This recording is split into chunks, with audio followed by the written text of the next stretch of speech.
जय हिंद बच्चों। पिछले सेशन में आपने देखे थे कि द्विघात समीकरण को हम कैसे हल करते हैं।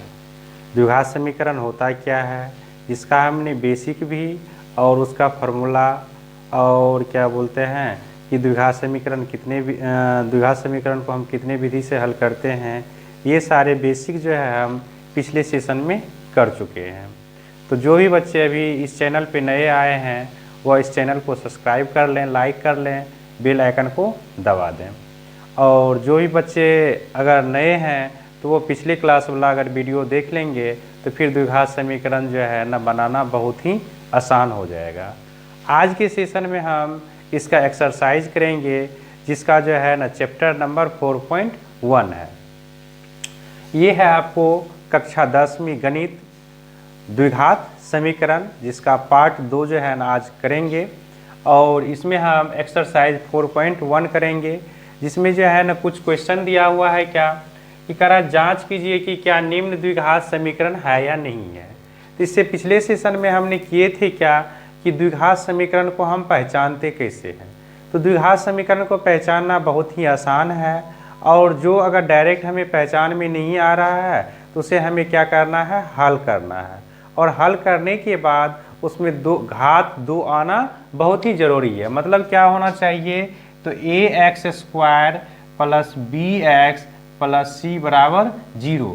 मतलब यहाँ पे जो है ना घात जो है x का जो घात होना चाहिए वो 2 आना बहुत ही ज़रूरी है, और a का मान 0 नहीं होना चाहिए।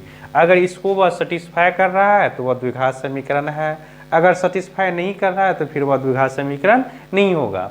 b और c के जगह पे अगर 0 भी हो जाएगा तो कोई दिक्कत नहीं है, लेकिन a के जगह पे 0 नहीं होना चाहिए। और अधिकतम घात कितना आना चाहिए, तो अधिकतम घात 2 आना चाहिए, तभी जाकर के वह द्विघात समीकरण होगा। इसके पिछले सेशन में हम इसके ऊपर बहुत ही अच्छे तरीके से बेसिक जानकारी लिए हैं, तो वह वीडियो अगर देख लीजिएगा आप लोग तो फिर दिक्कत नहीं होने वाला है। और आज का हम इस वीडियो में हम पूरा आज ये एक्सरसाइज करेंगे 4.1, जिनका जो है ना ये पहले कुछ समीकरण के टाइप में जो है ना क्वेश्चन दिया हुआ इसको करेंगे, फिर कुछ जो है ना वर्ड प्रॉब्लम है उसको भी हम करेंगे। तो चलिए अब हम स्टार्ट करते हैं।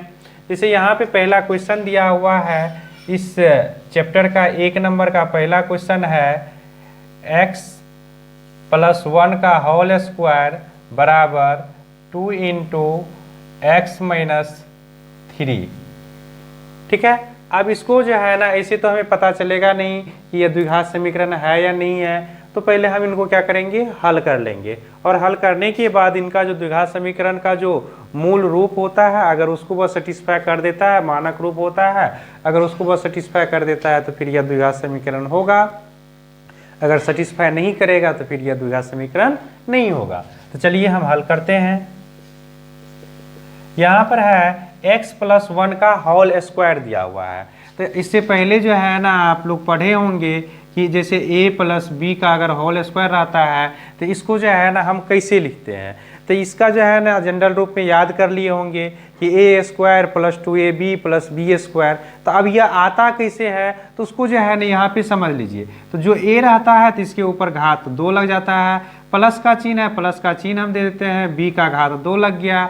और उसके बाद पहले हम यहाँ पे प्लस है तो प्लस ले लीजिए, और उसके बाद 2 है 2 ले लीजिए, और a और b है तो a और b ले लेते हैं। तो ये हो गया a² + b² + 2ab, या इसको ऐसे भी पढ़ सकते हैं a² + 2ab + b²। और उसी फॉर्म पे यहाँ पे इसको तोड़ देना है। तो यहाँ पे a के जगह पे आपको x हो गया तो x का स्क्वायर हो गया, b के जगह पे 1 है तो 1 का स्क्वायर हो गया, प्लस 2 ले लीजिए, a के जगह पर x है और b के जगह पे 1 है। ये सारा हम इंटू के फॉर्म में लिखे हैं। और इधर का हल कर लीजिए, तो 2 से x को गुना कीजिएगा तो 2x हो जाएगा, माइनस यहाँ पे प्लस और यहाँ पे माइनस है, इसके साथ नहीं कुछ है तो प्लस चिन्ह लगा हुआ, और इसके साथ माइनस है तो प्लस माइनस माइनस हो गया, 2 तिया 6 हो गया। अब यहाँ पे यह हो गया आपको x² हो गया, यहाँ पे इसको पहले लिख लीजिए, तो यहाँ पे प्लस 2x हो जाएगा, और यहाँ पे प्लस 1 हो गया। और ये सारे मान को इधर ले आइए। तो इस साइड जब लाइएगा, बराबर की इस साइड जब लाइएगा तो यहाँ पे प्लस चिन्ह लगा हुआ, तो यहाँ पे माइनस चिन्ह लग जाएगा इसके साथ, और यहाँ पे माइनस चिन्ह है तो ये प्लस हो जाएगा, और बराबर में 0। अब यहाँ पे देखते हैं 2x से 2x कट रहा है, काट दीजिए। यहाँ पे x स्क्वायर हो गया और यहाँ पे प्लस 6 1 7 हो गया, बराबर 0। अब देख रहे हैं क्या है कि इसका जो है ना अधिकतम घात कितना आ रहा है, अधिकतम घात आपको 2 आ रहा है, तो इसका मतलब ये क्या है, द्विघात समीकरण है। लेकिन कहिएगा कि यह जो है ना इसमें हमको b नहीं आया है, सिर्फ c ही आ रहा है, तो उससे कोई लेना देना नहीं है, सिर्फ हमको द्विघात समीकरण मतलब घात जो है 2 आना अनिवार्य है। तो लिख दीजिए यह द्विघात समीकरण है। अतः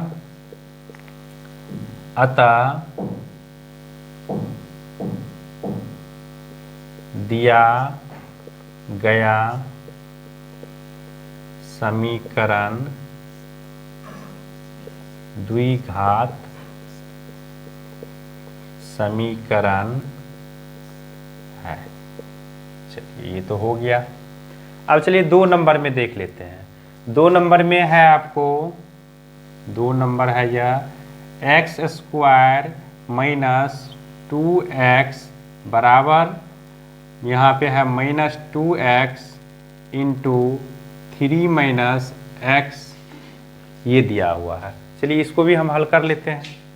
बराबर यहाँ पर एक्स स्क्वायर माइनस 2x ही हो जाएगा, बराबर अब यहाँ पे माइनस 2 है और यहाँ पर 3 है, तो 3 दूना 6, तो माइनस 6 हो गया।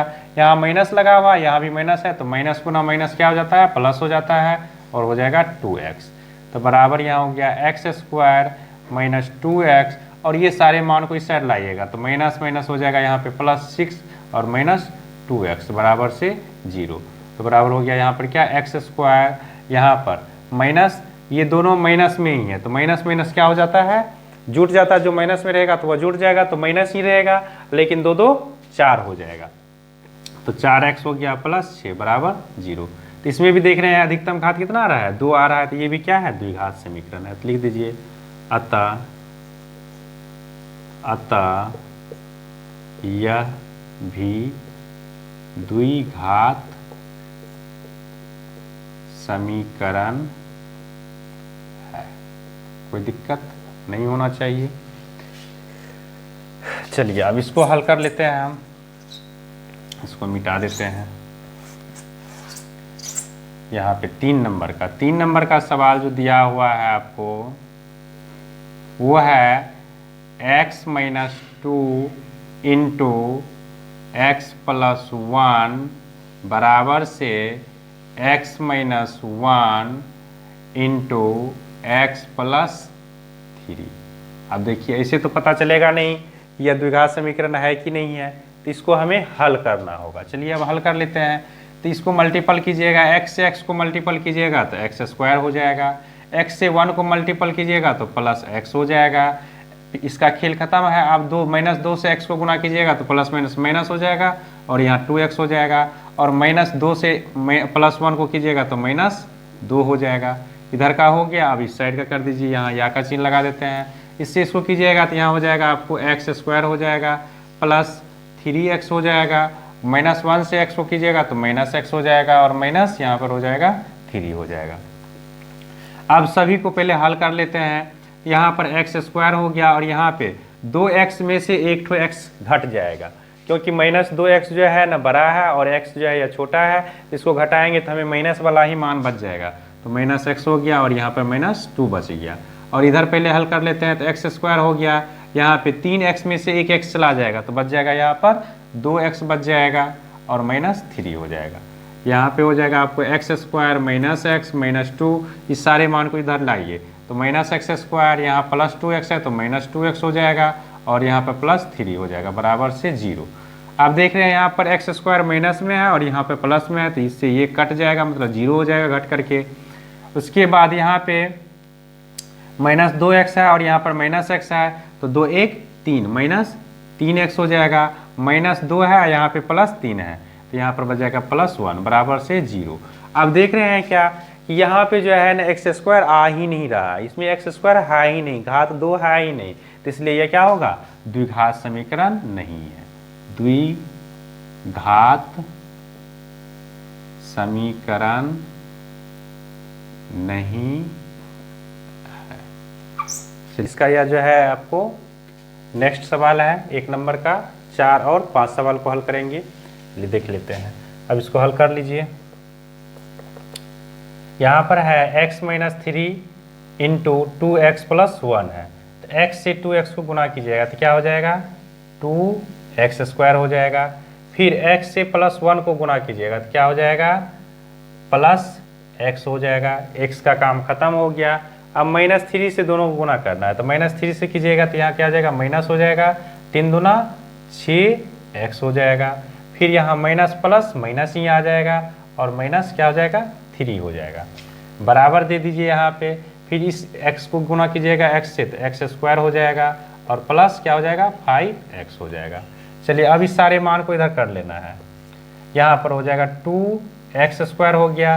यहाँ 6x में से एगो x चला जाएगा तो -5x बच जाएगा और यहाँ -3 हो गया। ये इसको इधर लाइएगा तो -x² हो जाएगा और -5x हो जाएगा बराबर से 0। अब देख रहे हैं यहाँ पे 2x में से एगो x घट जाएगा तो क्या बच जाएगा यहाँ पर x² बच जाएगा। और यहाँ पे 5x यहाँ भी है और -5x यहाँ भी है। माइनस माइनस दोनों माइनस में है तो माइनस चिन्ह लग जाएगा और 5 5 कितना हो जाएगा तो 10x हो जाएगा और यहाँ पर -3 बराबर से 0। अब यहाँ पे x² भी है, b वाला भी मान है और c वाला भी मान है, इसलिए ये क्या कर रहा है द्विघात समीकरण को संतुष्ट कर रहा है। तो लिख दीजिए यह द्विघात समीकरण अतः द्विघात समीकरण है। चलिए 5 नंबर का देख लेते हैं हल। 2x है -1 इंटू x - 3 बराबर है x + 5 इंटू x - 1 दिया हुआ है। चलिए अब इसको गुना कीजिएगा 2x से x को गुना कीजिएगा तो क्या हो जाएगा 2x² हो जाएगा। फिर 2x से -3 को गुना कीजिएगा तो -3 दूना 6x हो जाएगा। इसका काम खत्म है। अब -1 से x को गुना कीजिएगा तो -x हो जाएगा। अब माइनस माइनस प्लस हो जाएगा और 3 हो जाएगा यहाँ पे बराबर से। अब इसको भी कर लीजिए इसी तरह। x से x को गुना कीजिएगा तो यहाँ x² हो जाएगा। x से -1 को गुना कीजिएगा तो -x हो जाएगा। 5 से x को गुना कीजिएगा तो +5x हो जाएगा और प्लस माइनस -5 हो जाएगा। चलिए अब इसको सबको ले आइए इस साइड। यहाँ पे इसको भी हल कर लेते हैं तो 2x² हो गया। 6x है और x है माइनस में, दोनों माइनस में है तो क्या हो जाएगा -6x 7x हो जाएगा +3 हो जाएगा बराबर यहाँ पर x² 5x है और -x है +5x है और x जो है वह माइनस में है तो 5 में से एगो x चला जाएगा तो क्या बच जाएगा यहाँ पर +4x बच जाएगा और -5 है। अब सारे मान को इस साइड ले आते हैं तो यहाँ हो जाएगा आपको 2x² हो जाएगा -7x +3 और इसको इस साइड लाइएगा तो -x² -4x और +5 बराबर 0। अब देख लेते हैं कि कौन कौन जो है ना समान जात का है। तो यहाँ पे 2x² और -x² ये दोनों एक कैटेगरी में आता है तो 2x² में से x² चला जाएगा तो क्या बच जाएगा x² बच जाएगा। यहाँ 7x है और यहाँ पे 4x है और ये भी माइनस में और ये भी माइनस में तो चिन्ह तो रह जाएगा आपको माइनस ही और 7 4 क्या हो जाएगा 11x हो जाएगा। और यहाँ पर 3 है प्लस में, यहाँ भी 5 प्लस में है तो 5 और 3 कितना हो जाएगा 8 हो जाएगा बराबर से 0। अब देख रहे हैं यहाँ पर भी हमको घात कितना आ रहा है 2 आ रहा है तो इसलिए अभी क्या है द्विघात समीकरण है। तो लिख दीजिए यहाँ पे द्विघात अतः लगा दीजिए अतः द्विघात समीकरण है।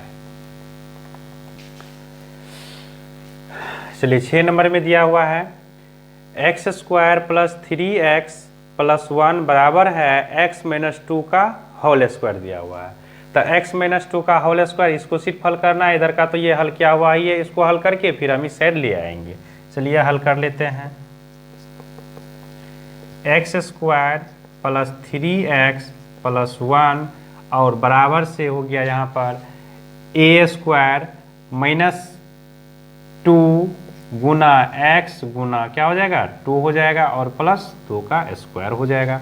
a² - 2ab + b² हो गया बराबर से यहाँ हो गया आपको x² + 3x + 1 बराबर x² - 2 दूना 4x + 2 दूना 4। अब सारे मान को इस साइड ले आइए, तो x square plus 3x plus 1, इसको इस साइड लाइएगा तो क्या हो जाएगा, माइनस एक्स स्क्वायर हो जाएगा प्लस 4x हो जाएगा और माइनस 4 बराबर क्या हो जाएगा 0। अब देख रहे हैं एक्स स्क्वायर और एक्स स्क्वायर ये प्लस में है और ये माइनस में, घट करके हो जाएगा 0, या का चिन्ह लगा दीजिए। यहाँ 3x प्लस में है, यहाँ पे 4x भी प्लस में है, तो 3 4 3 7x हो जाएगा।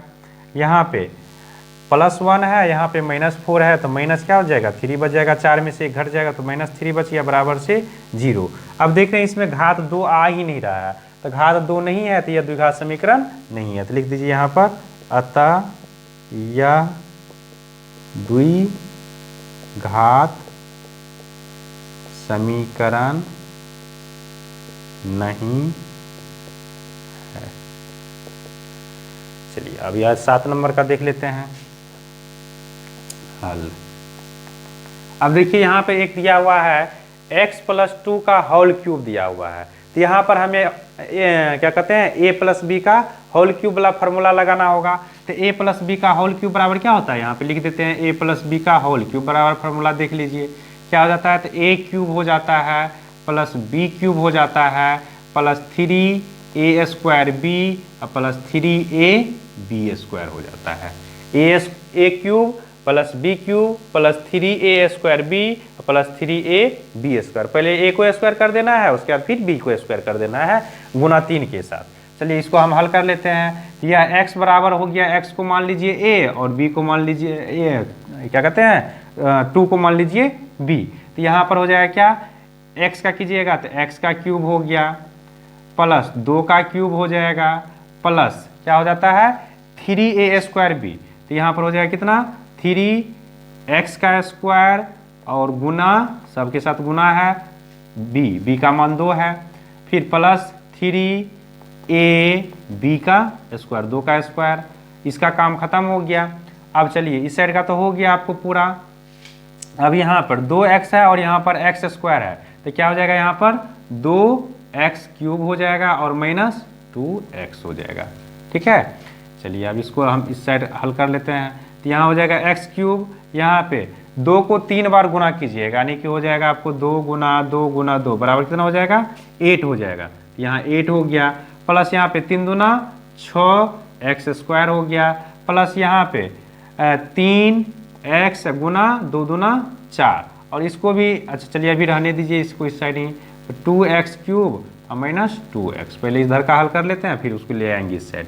तो यहाँ पर हो जाएगा x क्यूब प्लस यहाँ पर कितना हो जाएगा 8 प्लस यहाँ हो गया 6x स्क्वायर प्लस 4 तिया 12x। अब इस सब को ले आइए इधर, तो माइनस 2x क्यूब और माइनस माइनस क्या हो जाएगा प्लस हो जाएगा, तो क्योंकि जो है ना जो इस साइड मान रहा था अगर इस साइड लाते हैं तो माइनस रहता है तो प्लस लग जाता है, प्लस रहता तो माइनस लग जाता है। तो चलिए यहाँ पर हो जाएगा बराबर 0। अब देख लेते हैं यहाँ पे कौन कौन एक जात का है। तो यहाँ पे देखते हैं x क्यूब है और यहाँ पे 2x क्यूब है, तो घट करके क्या बच जाएगा यहाँ पर माइनस x क्यूब बच जाएगा। उसके बाद यहाँ पे प्लस 6x स्क्वायर लगा हुआ है, लगा दीजिए। उसके बाद यहाँ पर देख रहे हैं 12x है और यहाँ पर 2x है, तो 12 2 14x हो गया प्लस 14x हो गया और यहाँ पे प्लस 8 है, तो 8 लिख दीजिए बराबर से 0। अब देखिए यहाँ पे क्या आ गया, घात 3 आ गया, लेकिन हमको द्विघात समीकरण में सिर्फ घात 2 ही रहना चाहिए, इसलिए यह अभी क्या है द्विघात समीकरण नहीं है। लिख दीजिए अतः यह द्विघात समीकरण नहीं है, यानी कि हर हाल में घात क्या आना चाहिए, द्विघात समीकरण होने के लिए हर हाल में घात हमको 2 आना चाहिए। चलिए यह 1 नंबर का जो है लास्ट क्वेश्चन है, 8 नंबर का है। अब इधर देखिए, इधर तो हल करके हमको दे दिया है और इधर कह रहा है क्या x माइनस 2 का होल क्यूब दिया हुआ है। अब x माइनस 2 का होल क्यूब वाले फार्मूला पे हमें तोड़ना पड़ेगा, तो अब उसके लिए फार्मूला आप लोग पढ़े होंगे या नहीं भी पढ़े होंगे, तो चलिए इसको ध्यान में रखिएगा। a माइनस बी का होल क्यूब होता है। अब a माइनस बी का होल क्यूब कैसे होता है, तो अभी जस्ट आपको बताए थे a प्लस बी का होल क्यूब, उसी पे हमें तोड़ना है। अब बाद में कि हमको जो है ना मान इसका आ जाएगा। इसके लिए लिखने के लिए a का क्यूब कर दीजिए और यहाँ पे प्लस बी का क्यूब करते हैं, क्या कहते हैं, ए क्यूब। यहाँ पे क्या करते थे हम, यानी कि सिर्फ इसको, चलिए इससे सिखा देते हैं आप लोगों को, फॉर्मूला आप लोग कभी भी नहीं भूलिएगा। अभी जस्ट हम क्या लिखे थे, ए प्लस बी का होल क्यूब किए थे। अभी जस्ट क्या लिखे थे यहाँ पे, A cube plus B cube plus 3a square B plus 3ab square. इसी पे सेम इसको हमें बैठाना है। अगर जो है माइनस वाला अगर आप नहीं जान रहे हैं तो माइनस वाला कोई यानी कि बड़ी बात नहीं है, इसको जो है ना प्लस वाले के फॉर्म में माइनस वाले को बैठा दीजिए और उसका जो चिन्ह चेंज हो बदलता है उस हिसाब से हल कर लीजिए, तो आपको माइनस वाला फॉर्मूला तैयार हो जाएगा।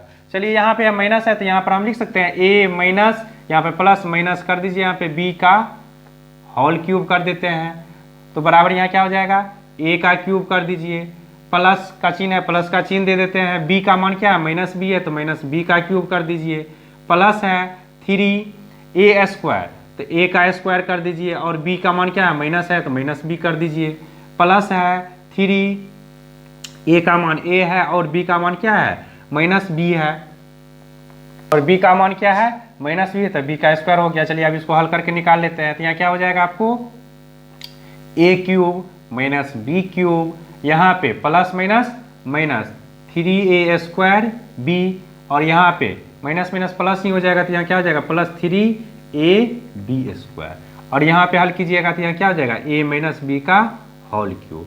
मतलब आपको ये फॉर्मूला तैयार हो गया।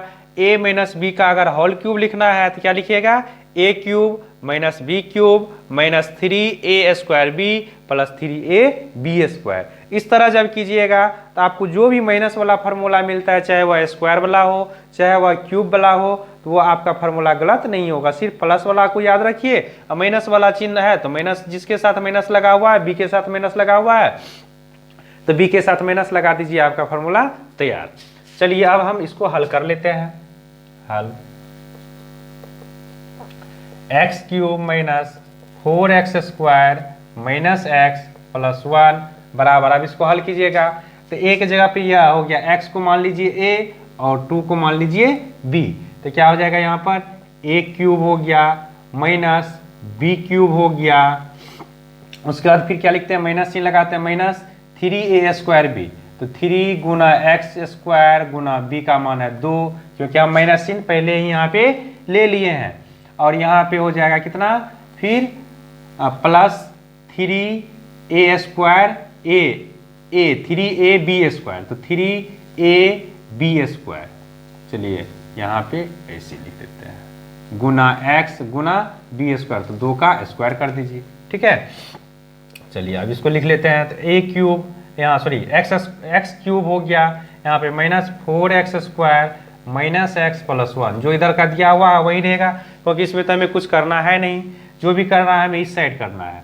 तो a क्यूब माइनस इसको 2 को जो है ना 3 बार गुना कीजिएगा, तभी जस्ट करके बताए थे, 2 गुने 2 गुने 2 बराबर क्या हो जाएगा, 2 दूना 4 4 दूना 8 हो गया, तो यहाँ पे 8 हो गया माइनस, यहाँ पे 3 दूना 6 एक्स स्क्वायर हो गया, यहाँ पे प्लस 3x गुना 4 बराबर x cube minus 4x square minus x plus 1, और इस सारे मान को हल करते जाइए और इस साइड ले आते हैं, तो यहाँ पर हो जाएगा क्या, माइनस एक्स क्यूब हो जाएगा, माइनस माइनस प्लस 8 है, माइनस 8 है तो इधर आएगा तो प्लस हो जाएगा, यहाँ पे प्लस 6x स्क्वायर हो जाएगा, यहाँ पे माइनस 4 तिया 12x बराबर, इधर हो गया कुछ नहीं बचा तो 0 बचा।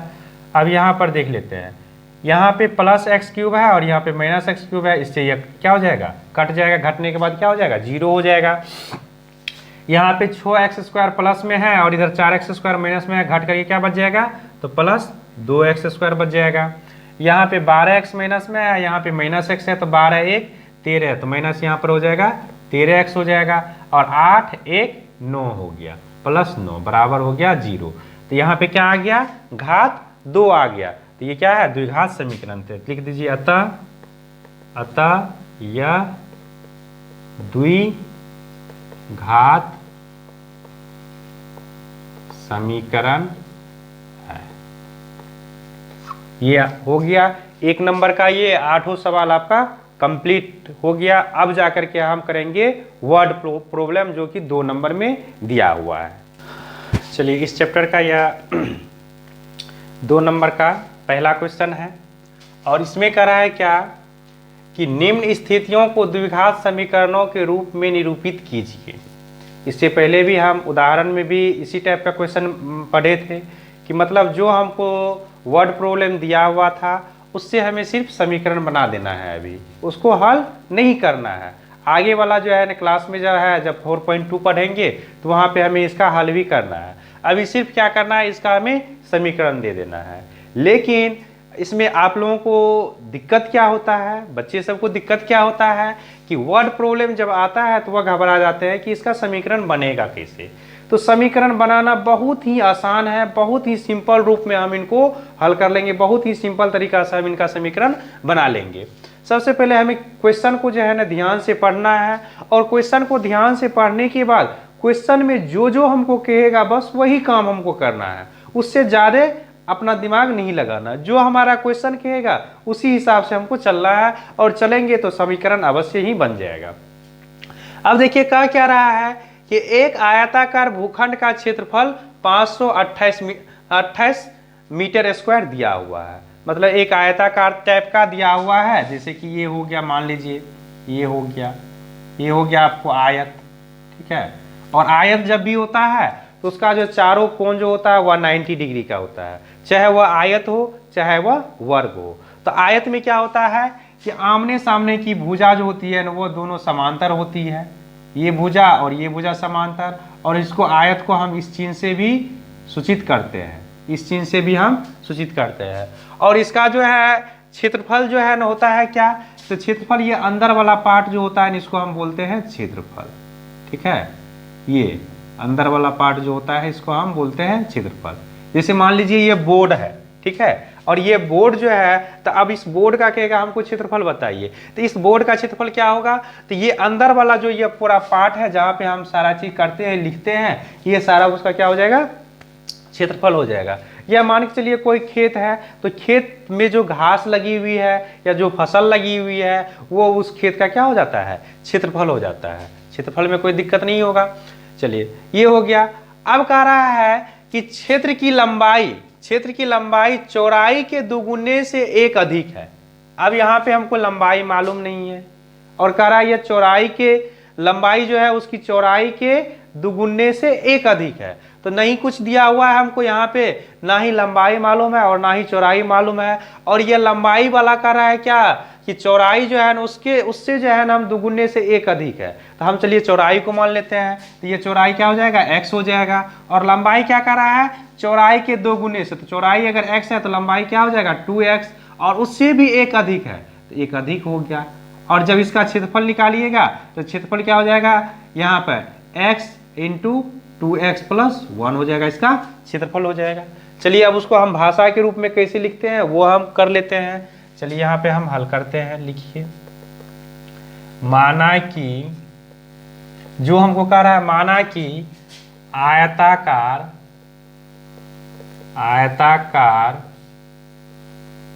भूखंड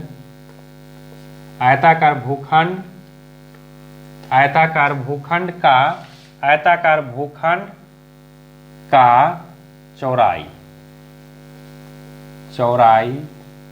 बराबर x मीटर दिया हुआ है तो मीटर हम मान लेते हैं। आयताकार भूखंड का चौड़ाई मान लिए x मीटर, तब आयताकार भूखंड का लंबाई कितना हो जाता है, आयताकार भूखंड का लंबाई क्या करा, चौड़ाई के दुगुने से 1 अधिक है, तो 2x जोड़ 1 मतलब 2 गुना हो गया, और 1 अधिक है तो 1 भी अधिक कर दिए। अब जाकर के जो है ना हमें चलना है, और इसका दिया है क्या,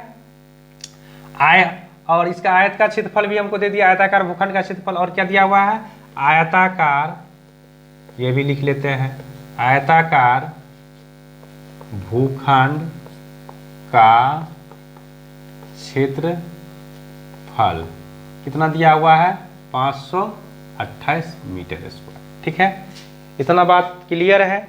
अब चलिए जाकर के हमको जो प्रश्न है उससे हम चलते हैं। प्रश्न से चलिए लिख देते हैं, आयताकार भूखंड का क्षेत्रफल क्या होता है? तो आयताकार भूखंड का क्षेत्रफल लंबाई गुना चौड़ाई। लंबाई कितना है? x, लंबाई कितना है? तो 2x + 1 और चौड़ाई कितना है? x है। और आयताकार भूखंड का क्षेत्रफल कितना दिया हुआ है? तो 528 दिया हुआ है। अब इसको हल कर लीजिए, तो यहाँ क्या हो जाएगा? 2x² + x हो जाएगा। ये सारे को सेट लेकर के चलिए, यहाँ पे या का चिन्ह लगा देते हैं। तो यहाँ 0 बराबर क्या हो जाएगा? 2x² + x - 528। तो इसको फिर से लिख लेते हैं, 2x² + x - 528 बराबर 0। ये आपका समीकरण तैयार हो गया। इसको तो इस चैप्टर में हल नहीं करना है, क्योंकि हमको सिर्फ कह रहा है क्या कि द्विघात समीकरण के रूप में इसको निरूपित करके दे दीजिए। तो ये द्विघात समीकरण के रूप में निरूपित हो गया। नेक्स्ट चैप्टर में अगर यह सवाल दिया हुआ रहेगा तो फिर उनको हम हल करेंगे और उनका x का मान भी निकालेंगे कि कितना इसका लंबाई हो रहा है और कितना इसका चौड़ाई हो रहा है। अभी इसको जो है सिर्फ समीकरण के रूप में हमें देना था, दे दिए। चलिए इसका यह दूसरा क्वेश्चन है, 2 नंबर का दूसरा क्वेश्चन है। अब यहाँ कह रहा है 2 क्रमागत धनात्मक पूर्णांकों का गुणनफल 306 है, हमें पूर्णांकों को ज्ञात करना है। चलिए अब देखते हैं, सबसे पहले हम पूर्णांक के बारे में जान लेते हैं। तो पूर्णांक संख्या जो होता है वह धनात्मक भी होता है, ऋणात्मक भी होता है, ठीक है। लेकिन हमको यहाँ पे बात कर रहा है किसका? जो आना चाहिए वह क्या आना चाहिए? धनात्मक ही आना चाहिए। तो सबसे पहले हम यहाँ पे मान लेते हैं, मानना तो पड़ेगा ही। यहाँ पे मान लेते हैं, माना कि पहला धनात्मक, पहला 2 क्रमागत का रहा है तो पहला और दूसरा दोठों में मानना पड़ेगा। माना कि पहला क्रमागत धनात्मक पूर्णांक, पहला क्रमागत का रहा है तो क्रमागत मतलब वह एक क्रम में होना चाहिए। माना कि पहला क्रमागत धनात्मक पूर्णांक को मान लेते हैं हम x बराबर x। तब क्या होगा? तब दूसरा क्रमागत धनात्मक पूर्णांक हो जाएगा क्या आपको? तो x + 1, क्योंकि पहला जो माने हैं उसमें हम क्या करेंगे? एक जोड़ते जाएंगे तो हमें अगला धनात्मक पूर्णांक प्राप्त होते चला जाएगा, ठीक है। अब कह रहा है क्या? क्वेश्चन में कह रहा है क्या? 2 क्रमागत धनात्मक पूर्णांकों का गुणनफल कितना हो जाता है? 306 हो जाता है। चलिए अब यहाँ पर लिख देते हैं, प्रश्न क्या कहता है कि 2 क्रमागत धनात्मक पूर्णांक। तो 2 क्रमागत हम धनात्मक पूर्णांक निकाल लिए हैं और दोनों को गुणनफल जब हम करते हैं, तो गुणनफल करने के बाद हमें प्राप्त हो जाता है कितना? 306 प्राप्त हो जाता है, जो हमें को क्वेश्चन में ही कह दिया है।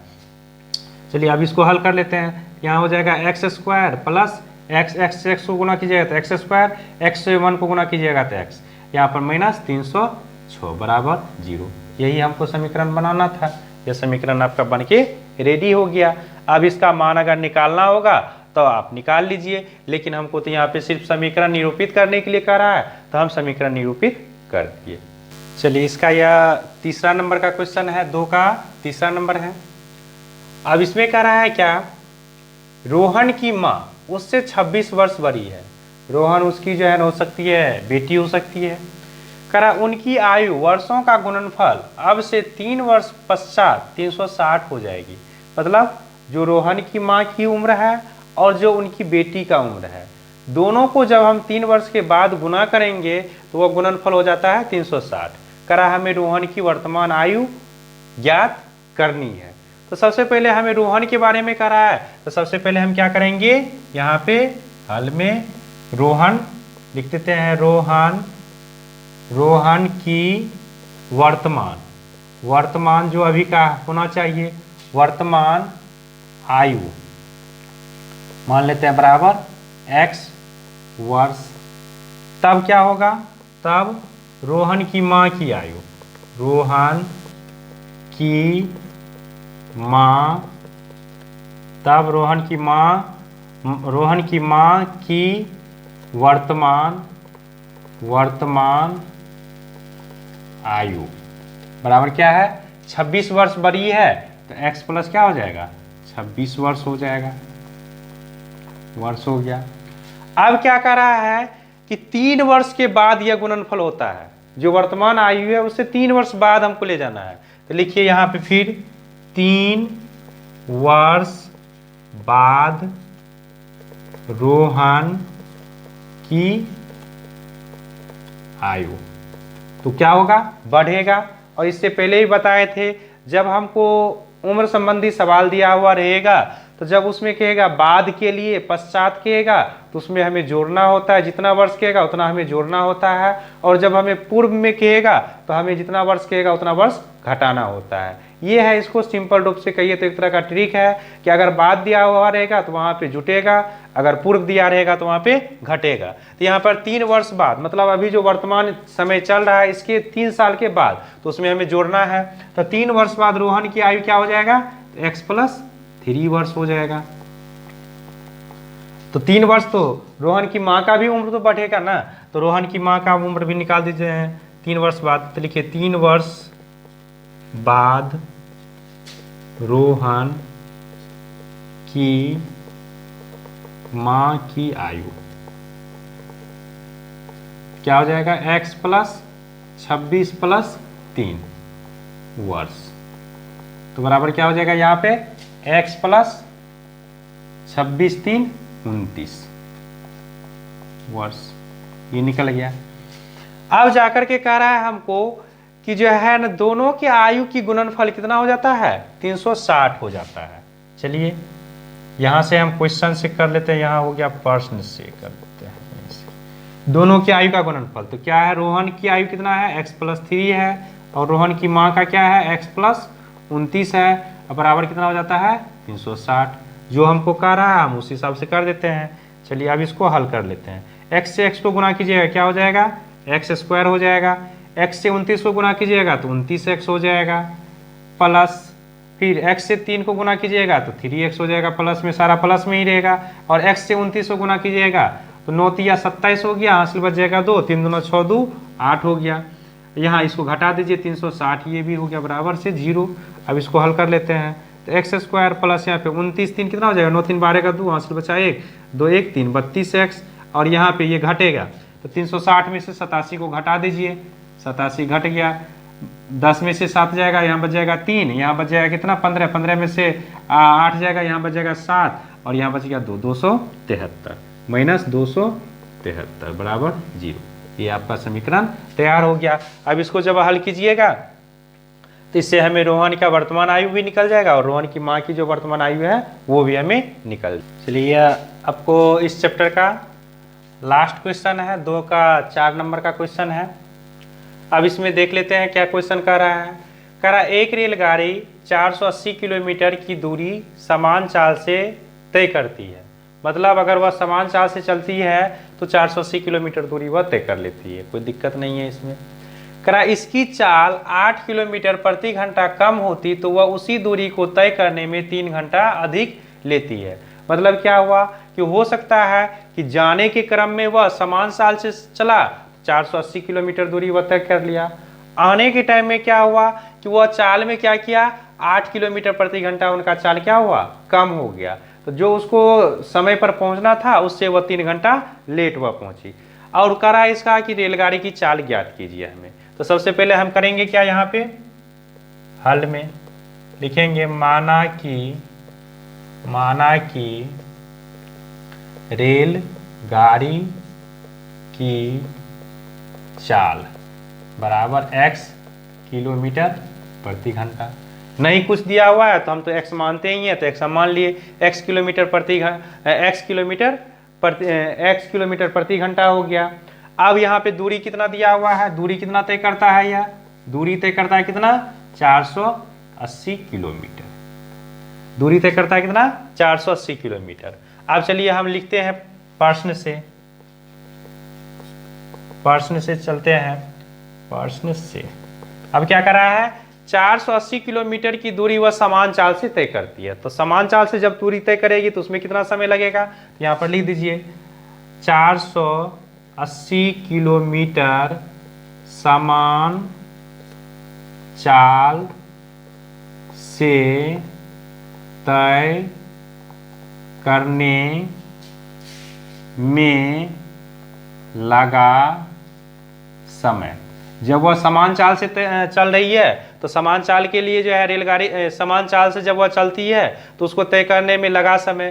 तो समय बराबर क्या हो जाता है, दूरी बटे चाल हो जाता है। इससे पहले भी हम पढ़े हैं कि जो है ना जब हमें समय निकालना होता है तो समय बराबर क्या हो जाता है, समय बराबर हो जाता है, लिख देते हैं यहाँ पे, समय बराबर दूरी बटे चाल। और कौन सा चाल, तो जो उसका समान चाल है, रेलगाड़ी का समान चाल क्या माने हैं, x किलोमीटर प्रति घंटा माने हैं। तो यहाँ क्या हो जाएगा 480 बटे x हो गया। ये तो समान चाल के लिए हुआ जब यह जा रहा था तब। अब क्या होता है कि इसकी चाल 8 किलोमीटर कम हो जाती है। लिखिए, जब जब जब रेल गाड़ी की चाल 8 किलोमीटर प्रति घंटा कम जाता है तब चाल क्या हो जाएगा, समान चाल है x तो 8 किलोमीटर घटेगा, क्या हो जाएगा x माइनस 8 किलोमीटर हो जाएगा। अब जा करके और उसी चाल को तय और उसी दूरी को तय करने में उसको कितना समय कितना लग जाता है, 3 घंटा अधिक समय लग जाता है। तो अब लिखिए यहाँ पे कि कितना है, 480 किलोमीटर दूरी तय करने में पुनः कर दीजिए, पुनः 480 किलोमीटर दूरी तय करने में लगा समय। 480 किलोमीटर दूरी तय करने में कितना समय लगता है, तो यहाँ पर हो जाएगा आपको 480 बटे x माइनस 8। अब x माइनस 8 जो है ना, इसमें कितना घंटा लग रहा है अधिक, तो 3 घंटा इसमें क्या लग रहा है, अधिक भी लग रहा है। समय क्या हो रहा है, 3 घंटा इसको अधिक लग रहा है। चलिए अब हम इसको हल कर लेते हैं। तो 480 बटे हो गया x बराबर, यहाँ पे लिखिए, इसको तो 3 घंटा अधिक लगा, अब दोनों को हमें बराबर करके लिखना है। तो 480 बटे x माइनस 8 बराबर से 480 बटे x। अब यह 3 घंटा तो यह एक्स्ट्रा ले ही लिया है, ये तो 3 घंटा एक्स्ट्रा ले लिया है, तो 3 घंटा एक्स्ट्रा इसको भी देंगे तब तो यह बराबर होगा ना। तो यहाँ पर हम क्या करेंगे, +3 कर दीजिए। तो 480 बटे हो गया आपको x माइनस 8 बराबर, यहाँ माइनस कर दीजिए, इसको घटाइएगा तो 480 बटे हो जाएगा आपको x बराबर से 3 हो गया। अब यहाँ पर हो जाएगा एलसीएम हो जाएगा इसका। अच्छा चलिए पहले इसमें कॉमन कर दीजिए, दोनों में से 480 यहाँ पे कॉमन आ गया, तो यहाँ क्या बच जाएगा 1 बटे x माइनस 8 माइनस 1 बटे x बराबर हो गया 3। इसका एलसीएम लीजिएगा तो कितना हो जाएगा, x इंटू एक्स माइनस 8, तो यहाँ हो जाएगा x माइनस, इसको गुना कीजिएगा तो x माइनस 8 हो गया, क्योंकि इससे भागा दीजिएगा ये कटेगा तो x से इसको 1 को गुना कीजिए तो x हो जाएगा, x से इसको भागा दीजिए कट जाएगा, x से इसको गुना कीजिएगा तो माइनस x माइनस 8 हो गया। और यहाँ पे हो गया आपको 480 है, 480 को इस साइड लाइएगा तो क्या हो जाएगा 3 बटे 480 हो जाएगा। इसको काट दीजिए, 16 48 160, 1 बटे 160। चलिए यहाँ लिख लेते हैं, तो बराबर हो जाएगा कितना, तो x माइनस एक्स प्लस 8 बटे यहाँ हो जाएगा एक्स स्क्वायर माइनस 8x बराबर से 160 लिख दीजिए 160।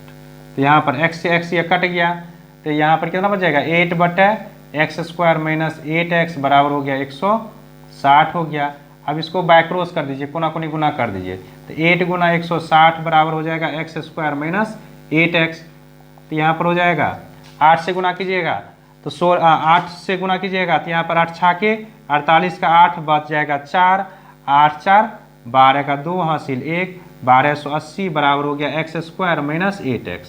इस सारे को उस साइड लेकर के चला जाइए, तो एक्स स्क्वायर माइनस 8x -1280 बराबर हो गया 0। ये आपका समीकरण बन करके रेडी हो गया। अब इसको जब आप हल कीजिएगा तो हल करने से पता चल जाएगा कि गाड़ी की समान चाल कितनी थी। हमें समान चाल ही मांग रहा है, रेलगाड़ी की चाल मांग रहा है, तो रेलगाड़ी की चाल आपको पता चल जाएगा कि कितना रेलगाड़ी की चाल है। ये चैप्टर आपका जो है ना खत्म हो गया। और इस चैप्टर में हमको सिर्फ था क्या कि जो है ना, पहला था 1 नंबर में क्या था कि सभी देख लीजिए कि कौन कौन उसमें द्विघात समीकरण है या नहीं है, और दूसरा नंबर में था सभी को हमें समीकरण निरूपित करना था। कंप्लीट।